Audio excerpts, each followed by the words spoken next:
Hello friends, today we learn about theorem number 1 of chapter number 6 lines and angles, which is very important for your exam. Theorem is, if two lines intersect each other, then the vertically opposite angles are equal. दो line अगर intersect हो रही है तो वो दोनों line कोई कहीं ना कहीं एक ही पॉइंट पे इंटरसेक्ट होने वाली है। तो इंटरसेक्शन के बाद जो चार एंगल्स बनेंगे उनमें से जो अपोजिट्स एंगल्स होंगे दे आर ऑलवेज इक्वल, ऐसा हमें यहाँ पर प्रूव करना है। ठीक है, तो ये थियरम जो है बहुत ही सिंपल है। मैं यहाँ पर एक्सप्लेन कर रहा हूँ स्टेप बाय स्टेप, आप समझ लीजिए कि यहाँ पर क्लियरली मेंशन किया है कि two lines are intersect each other. That means यहाँ पर दो लाइंस जो है हमारी, मान लो कि यहाँ पर लाइन जो है हमारी ए बी लाइन है, second one is C D, they are intersecting at point O, right. तो हमारे जो फर्स्ट स्टेटमेंट जो है उसके अकॉर्डिंग हमने ये डायग्राम ड्रॉ किया है। अब हमें प्रूव क्या करना है? प्रूव ये करना है कि यहाँ पर जो अपोजिट एंगल्स होंगे ये एंगल इक्वल है। फर्स्ट वन हमें प्रूव क्या करना है कि angle AOC is equal to angle COB। और सेकेंडली आपको ये प्रूव करना है कि यहां पर जो एंगल्स होंगे वो दोनों भी इक्वल है। तो angle AOD is equal to angle BOC। Text book के अंदर ये जो थियरम जो है उसके अंदर कुछ थियोरिकल कुछ मेंशन किया है, लेकिन हम सिंपल मैथमेटिकल स्टेप्स को जो है वो ही हम यहाँ पर सीखने वाले हैं। तो उसको प्रूव कैसे करेंगे फ्रेंड्स? तो यहाँ पर आप जानते हो कि दो लाइंस जो है वो इंटरसेक्ट हो रही है, जिसमें से आप देख सकते हो कि OA रेज जो है which is stands on line COD, right. तो ये दो एंगल्स जो होंगे वो कैसे होंगे? क्योंकि COD लाइन जो है वो स्ट्रेट लाइन है, that means linear pair of angles हुए, राइट। तो ये वाला हम यूज करने वाले कि हियर OA रे stands on line CD, right. और CD लाइन जो है which is straight line.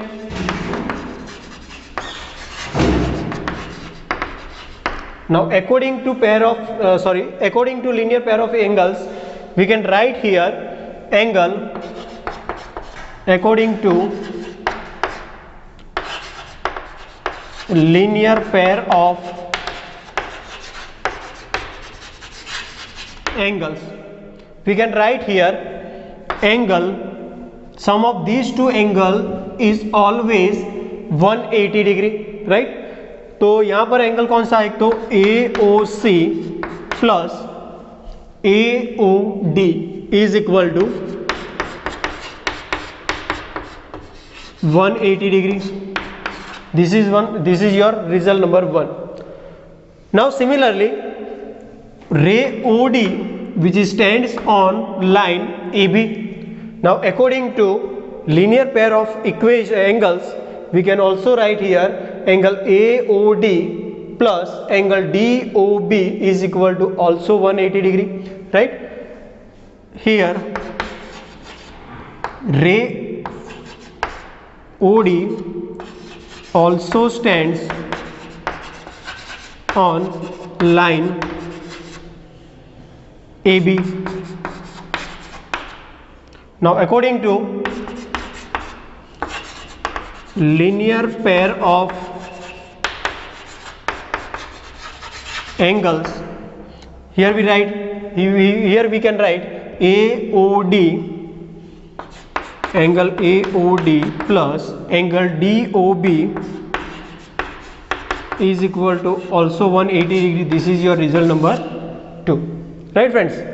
Now according to result 1 and result 2, we can say left hand side of these two equations is also equal, क्योंकि यहाँ पर देख सकते हो कि राइट हैंड साइड की वैल्यू जो है वो दोनों इक्वल ही है, राइट। तो according two equation 1 and 2 we can write here angle AOC plus angle AOD is equal to angle AOD plus angle DOB, right.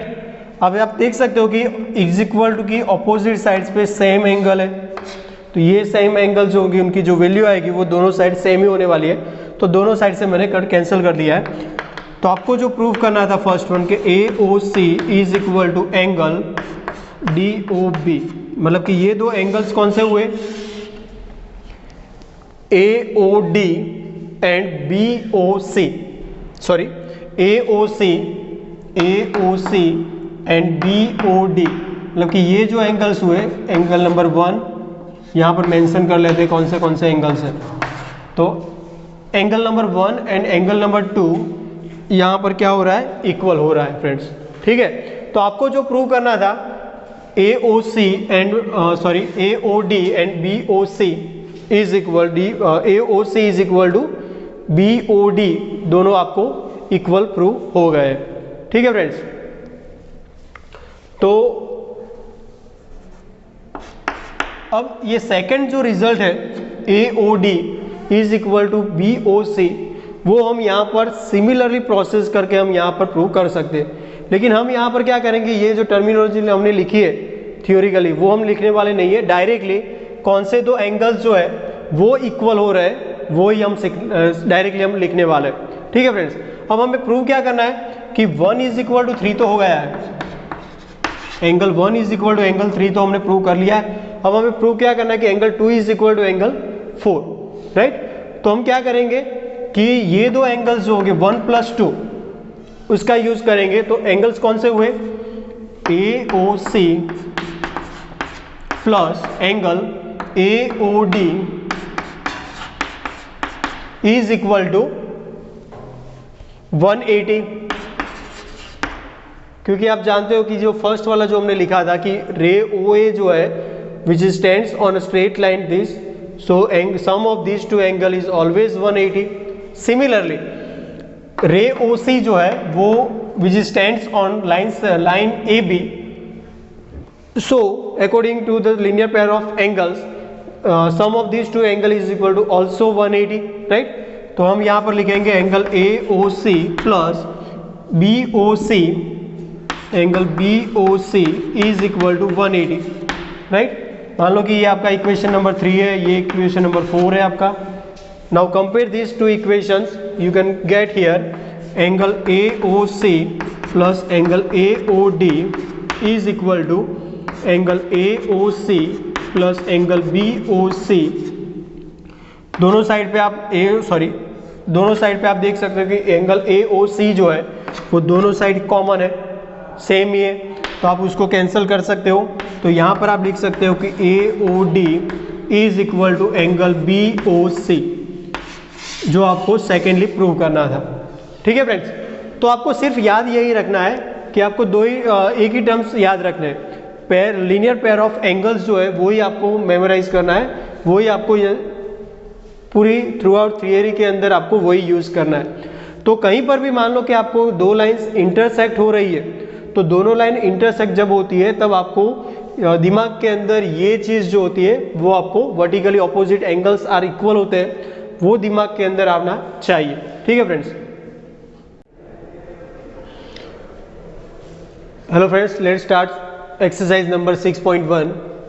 Here we solve only two example which is little bit different and little bit difficult. So let's start with example number 1. In given figure, lines XY and PMN, these two lines are intersect at point O. Similarly, angle POY which is 90 degree, you also know that angle POX and angle POY which OP जो रे है वो यहाँ पर XY line जो है उस पर स्टैंड्स करेगा। That means linear pair of angles के अकॉर्डिंग हम कह सकते हैं कि angle POY is equal to angle POX, क्योंकि यहाँ पर जो है वो 90 डिग्री है, तो ये दो एंगल्स का सम 180 होना चाहिए। तो ये 90 है, तो बट ऑब्वियस POX जो होगा वो भी 90 होगा, राइट। तो यहाँ पर सॉल्यूशन में लिखेंगे हम कि angle POY is equal to angle POX। क्यों हमने लिखा कि लीनियर पेयर ऑफ एंगल्स के अकॉर्डिंग हम ये लिख सकते हैं कि angle POY is equal to POX is equal to 90, right. That means यहाँ पर ये हुआ कि POX जिसकी वैल्यू 90 है, वहां पर दो एंगल्स हो रहे हैं, कौन सा है, A एंड B। इन दोनों का सम कितना होना चाहिए, 90 होना चाहिए, ठीक है फ्रेंड्स। तो वो वाला हम यूज करेंगे कि angle POX is equal to, मान लो कि यहाँ पर एंगल A और एंगल B जो है उसका एडिशन के फॉर्म में लिखेंगे तो A प्लस B हो जाएगा। अब यहाँ पर देखो कि A B जो है उनका जो रेशियो जो है वो 2:3 के फॉर्म में मेंशन किया है। तो यहाँ पर हम कुछ ऐसा लिखेंगे कि A:B is equal to 2:3 is equal to, आप X एज्यूम कर लो, ठीक है।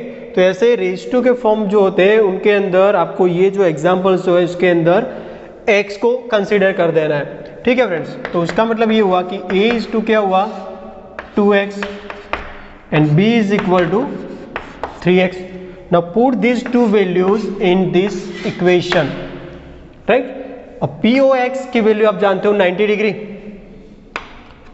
therefore 90 degree is equal to value of A is equal to, here you can write 2X and value of B is equal to 3X. So sum of these two is equal to 5X. 5X is equal to 90. Hence the value of X is equal to 90 divided by 5 is equal to 18. So the value of X is equal to 18. So put the value of X in this A's and B. So you will get A is equal to 2X, that means 2 into 18 is equal to 36, and B is equal to 3 into 18, 18 3s are 54. You can check here the sum of these two angle is equal to 90, and so POX, we previously considered that the value of POX is equal to 90. Friends यहाँ पर A और B की value हमें find out नहीं करनी है, लेकिन हमें कौन सा फाइंड करना है, C। तो ये एंगल XON जो है वो हमें फाइंड आउट करना है। तो ये जो एंगल कैसे फाइंड आउट करेंगे आप, तो आप देख सकते हो कि रेज OX जो है which is stand on line MN, so यार two angles, sum of this two angle is equal to always 180, right. तो यहाँ पर डायरेक्टली हम लिखेंगे कि angle MOX plus angle XON is equal to 180, right? You know the value of B is equal to 54, value of MOX is equal to B, and the value of B is equal to 54 plus value of XON is equal to C is equal to 180 degree, right? So C is equal to 180 minus ये 54 जो है उसकी side change होगी तो वो minus हो जाएगा, 54 हो जाएगा, ठीक है। तो value of C is equal to 126 degree, right. तो एंगल B की जो वैल्यू आएगी वो कितनी आएगी, 126, विच इज योर आंसर। बहुत ही सिंपल से फ्रेंड, सिर्फ आपको याद यही रखना है कि लीनियर पेयर ऑफ एंगल्स जो है उनका सम जो होता है वो 180 होता है, सिर्फ वही हमने यूज़ किया है। और कहीं पर भी मान लो कि यहाँ पर रेशियो के फॉर्म में कहीं पर भी आपको मेंशन किया है तो उसकी वैल्यू आपको x से असाइन कर देनी है, और बाद में a जो है इज इक्वल टू 2x लिखना है, b is equal to 3x लिख देना है। बाद में तो हम जानते हैं कि इन दोनों का सम 90 होता है, तो 2x plus 3x is equal to 90, so x is equal to you will get 18, hence the value of a is equal to 36 and b is equal to 54. Now according to linear pair of angles, this sum of this b and c is equal to always 180, so c is equal to you will get 126, right? तो ये आपका question 1 जो है वो clear हो गया है। Now question number 5 which is little bit different from previous example. Here in this example, in figure POQ is a straight line, OR which is perpendicular, that means it creates 90 angle, 90 degree का angle यहाँ पर create कर रहा है, which is perpendicular to the line PQ. OS is another ray lying on the line on between rays OP and OR. Prove that angle ROS is equal to 1/2 angle QOS minus POS. अब यहाँ पर आप देख सकते हो कि solution के अंदर देखेंगे कि OR which is perpendicular to POQ, right? So the angle of ROQ is equal to ROP is equal to 90, right? So angle ROQ is equal to angle ROP is equal to 90 degree. और friends यहाँ पर हमें जो prove करना है वो एक बार देख लेते हैं कि प्रूव में क्या करना है. तो हम कुछ ऐसी प्रोसेस करेंगे. डायरेक्टली आप अगर फाइंड आउट करने जाएंगे तो you will face little bit problems. तो यहाँ पर हमें क्या करना है कि यहाँ पर जो आंसर हमें जो चाहिए उनको कुछ रिवर्स प्रोसेस करके कुछ ऐसे टर्म्स फाइंड आउट करें जो हमारी प्रोसेस जो है सॉल्यूशन की उसको कहीं ना कहीं आसान कर ले. तो यहाँ पर आप देख सकते हो कि 1/2 जो है इसके अंदर 2 जो है वो डिनोमिनेटर में, तो उसकी साइड चेंज करेंगे तो एंगल ROS के साथ वो मल्टीप्लिकेशन में चला जाएगा. तो उसका मतलब ये हुआ कि हमें ये जो प्रूव करना है उसके सिमिलरली हमें ये भी लिख सकते हो कि 2 twice angle ROS is equal to angle QOS minus POS. ये दो रिजल्ट जो है वो सिमिलर है, राइट. अब हम यहाँ पर ये चीज़ प्रूव करने की ट्राई करने वाले हैं. अब आप देख सकते हो कि यहाँ पर ट्वाइस ROS लिखा है. उसका मतलब ये हुआ कि आपको एंगल ROS जो है वो 2 टाइम्स आप लिख सकते हो. तो आप कहीं ना कहीं आपको क्या करना है कि ये जो डायग्राम है उसके अंदर से आपको कहीं ना कहीं ROS की जो वैल्यू है वो फाइंड आउट करनी है. तो हम कैसे करेंगे? तो एक तो ROS एंगल ये वाला जो है वो ROP जो है उसका एक पार्ट है, ठीक है. तो आप ROS जो है वो ये जो एंगल्स का पार्ट के थ्रू आप इसको आइडेंटिफाई कर सकते हो. तो एंगल ROS जो है ROP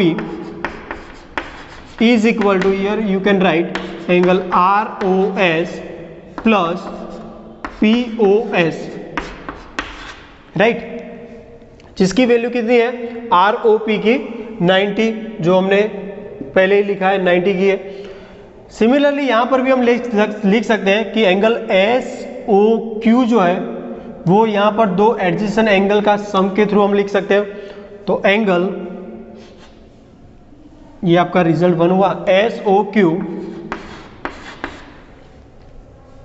सॉरी पहले हम ये वाला जो है ROS की वैल्यू फाइंड आउट कर लेते हैं. तो ROS इज इक्वल टू ये ROP जो है जिसकी वैल्यू हमने कितनी लिखी है 90 डिग्री. तो यहाँ पर 90 लिखेंगे माइनस POS होगा. This is your result number 1. From this angle SOQ is equal to sum of SOR plus ROQ. लेकिन ROQ की वैल्यू आप जानते हो 90 डिग्री है. तो यहाँ पर हम लिखेंगे ROS जो है उसको कुछ ऐसे ROS लिखेंगे. तो यहाँ पर ROS के फॉर्म में अगर हम ये इक्वेशन को बनाएंगे तो क्या हो जाएगा SOQ, ये जो इसकी वैल्यू 90 हमने जो यहाँ पर लिखा है तो 90 जो है वो वहाँ पर जाएगा तो उसकी साइन चेंज हो जाएगी. तो इक्वेशन नंबर 2 लिख दिया. अब हमें क्या करना है कि ROS हो गया. अब इन दोनों का हम एडिशन करेंगे तो हमें ट्वाइस ROS मिल जाएगा. तो एड इक्वेशन 1 and 2.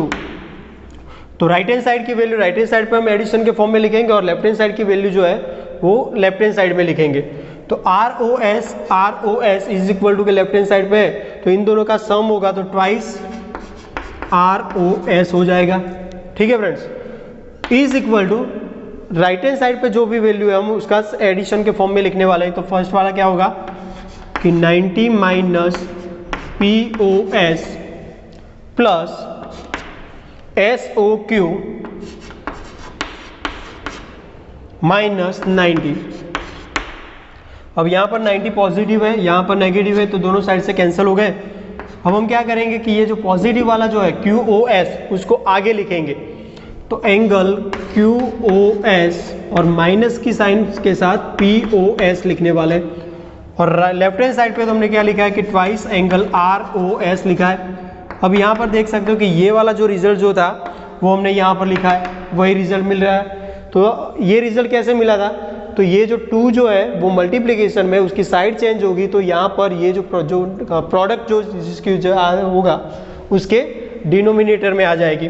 तो angle ROS is equal to 1/2 of angle QOS minus POS, जो हमें यहाँ पर प्रूव करना था। तो ये सारे जो एग्जाम्पल्स जो है उनको कुछ जो भी आपको प्रूव करना है उसको लिटिल बिट आपको कुछ ऐसे फॉर्म में कन्वर्ट करना है जहाँ पर जो हमने यहाँ पर ये फॉर्म में कन्वर्ट कर लिया, और उसके थ्रू हमें ये सॉल्व करने के लिए क्या करना पड़ेगा वो हम आइडेंटिफाई कर सकते हो। तो फ्रेंड्स यहाँ पर एक्सरसाइज 6.1 जो इसके अंदर टोटल 6 एग्जाम्पल्स है, लेकिन उनमें से हमने कुछ जो डिफ़िकल्ट है और डिफरेंट जो है ऐसे 2 एग्जाम्पल्स किए हैं। बाकी के 4 एग्जाम्पल जो है वो आपको सेल्फ स्टडी करनी है। ठीक है फ्रेंड्स, थैंक यू।